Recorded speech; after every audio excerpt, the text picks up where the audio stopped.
tungkol sa kung paano nagsimula ang bansang Israel. Kwento. Kung paano nagsimula ang bansang Israel.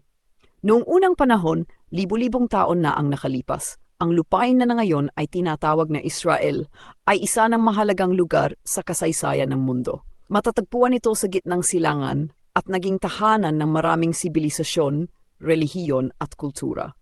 Para sa mga Hudyo o Jewish people, ang lupain na ito ang kanilang sinaunang tahanan. Ayon sa kasaysayan at sa kanilang mga banal na kasulatan, may makaharian ng mga Hudyo na umiral sa lugar na ito mahigit 3,000 taon nang nakalipas. Ngunit habang lumilipas ang panahon, maraming makapangyarihang imperyo ang sumakop sa lupain na ito. Duman ito sa pamumuno ng mga Romano, Byzantines, mga Arabo at ng Ottoman Empire. Dahil sa mga digmaan at pananakop, maraming Hudyo ang napilitang umalis sa kanilang lupain. Kumalat sila sa iba't ibang bahagi ng mundo tulad ng Europa, North Africa at iba pang lugar. Ang pangyayaring ito ay tinatawag na Jewish diaspora. Kahit na nakatira na sila sa iba't ibang bansa, marami sa kanila ang patuloy na naniniwala na balang araw ay makakabalik sila sa kanilang sinaunang lupain. Uspong ng Zionism.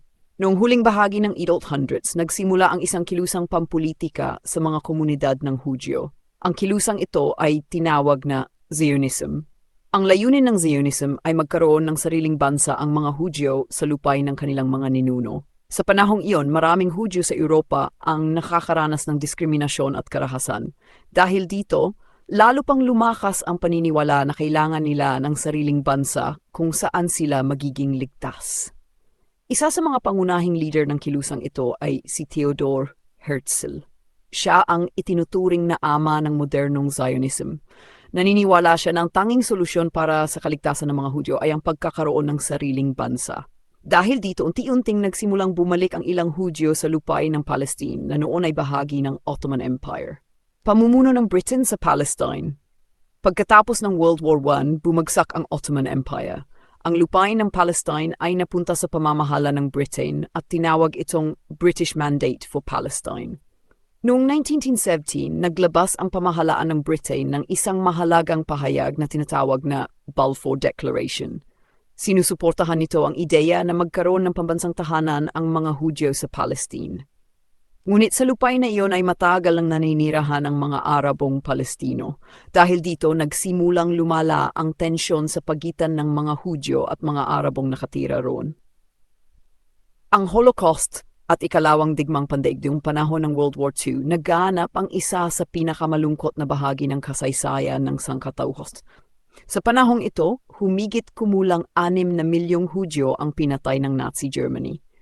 Matapos ang trahedyang ito, mas lalong lumakas ang panawagan ng maraming bansa na magkaroon ng sariling tahanan ang mga Hudyo kung saan sila magiging ligtas.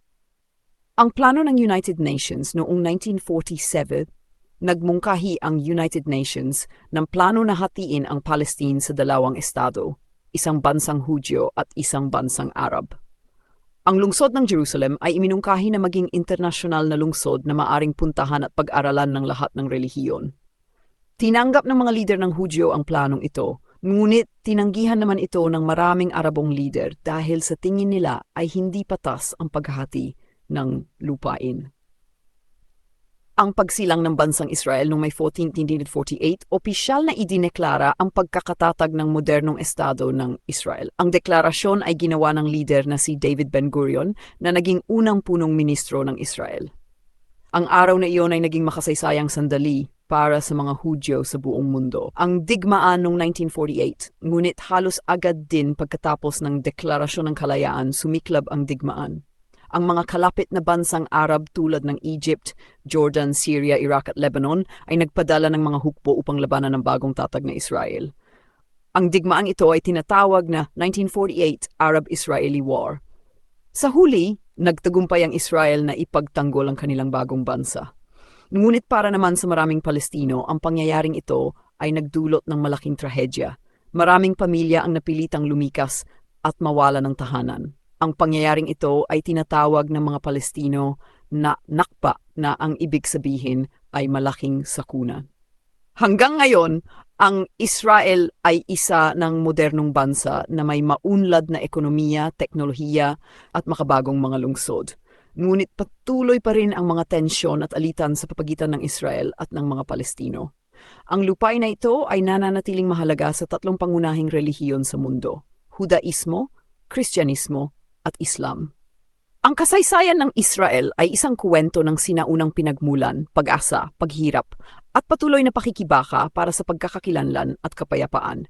At hanggang ngayon, ang kuwento ng lupain na ito ay patuloy pang sinusulat ng kasaysayan. Israel at Iran ay hindi nagsimula kamakailan lamang. Nagsimula ito higit 40 taon na ang nakalipas, lalo na pagkatapos ng isang malaking pangyayari sa Iran noong 1979. Magkaibigan pa ang Israel at Iran. Maaring hindi alam ng marami, pero dati ay magkaibigan ang Israel at Iran. Pagkatapos may tatag ang Israel noong 1948, isa ang Iran sa mga bansang may magandang relasyon dito. Nakikipagkalakalan at nakikipag-ugnayan pa ang dalawang bansa noon. Sa panahong iyon, ang Iran ay pinamunuan ng hari na tinatawag na Shah of Iran.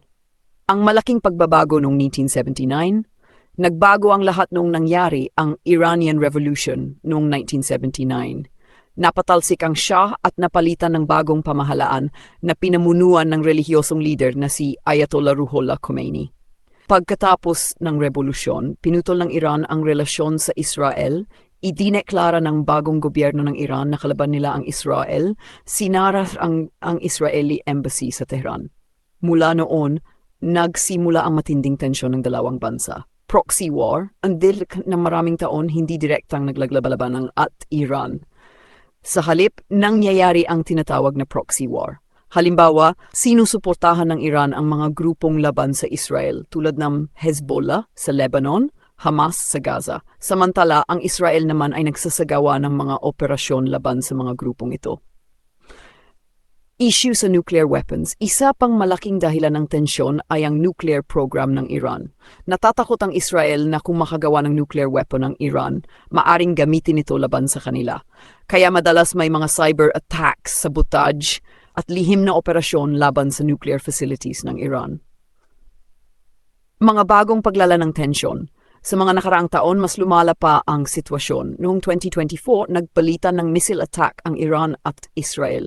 Noong 2026, nagkaroon ng malaking digmaan matapos ang mga airstrike laban sa Iran at ang kanilang ganting pag-atake. Sa madaling salita, ang away ng Israel at Iran ay nagsimula 1979 Iranian Revolution nang magbago ang pamahalaan ng Iran at ideklarang kalaban nila ang Israel. Kung nagsimula ang tensyon ng Israel at Iran. Kung may natutunan kayo sa video na ito, huwag kalimutang mag-like, mag-subscribe, at i-share ang video na ito. Maraming salamat sa panood at magkita-kita tayo sa susunod nating kwentuhan tungkol sa kasaysayan ng mundo.